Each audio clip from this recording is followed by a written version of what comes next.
ജാർഖണ്ഡിലെ ഗുംല ജില്ലയിൽ 3 വയസ്സുകാരി ക്രൂരമായ ലൈംഗിക അതിക്രമത്തിന് ഇരയായ സംഭവം നാട്ടുപഞ്ചായത്തിന്റെ നേതൃത്വത്തിൽ ഒതുക്കിത്തീർക്കാൻ ശ്രമം. ജൂലൈ 11-ാം തീയതിയാണ് ഗ്രാമത്തെ ഞെട്ടിപ്പിച്ചുകൊണ്ട് ഈ സംഭവം നടന്നത്. കുട്ടിയുടെ അമ്മ നൽകിയ പരാതി പരിഗണിക്കുന്നതിന് പകരം പ്രതിക്ക് പിഴ ചുമത്തി കേസ് അവസാനിപ്പിക്കാനാണ് നാട്ടുപഞ്ചായത്ത് തീരുമാനിച്ചത്.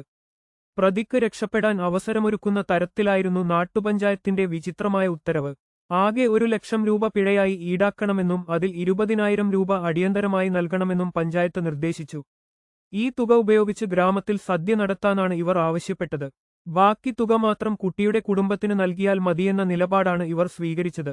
കുട്ടിയുടെ അമ്മയുടെ ശക്തമായ എതിർപ്പ് ഉണ്ടായിരുന്നിട്ടും പഞ്ചായത്ത് ഭരണാധികാരികൾ തങ്ങളുടെ തീരുമാനത്തിൽ ഉറച്ചുനിൽക്കുകയായിരുന്നു. എന്നാൽ സംഭവം പുറത്തറിഞ്ഞതോടെ പോലീസ് ഇടപെട്ടു. ഉദ്യോഗസ്ഥർ ഉടൻ തന്നെ ഗ്രാമത്തിലെത്തി അന്വേഷണം ആരംഭിച്ചു. പീഡനത്തിന് ഇരയായ കുട്ടിയെ വൈദ്യപരിശോധനയ്ക്കായി ആശുപത്രിയിലേക്ക് മാറ്റി.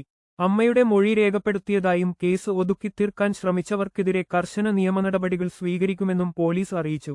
കൂടുതൽ വാർത്തകൾക്കായി ഈ ചാനൽ സബ്സ്ക്രൈബ് ചെയ്യുക.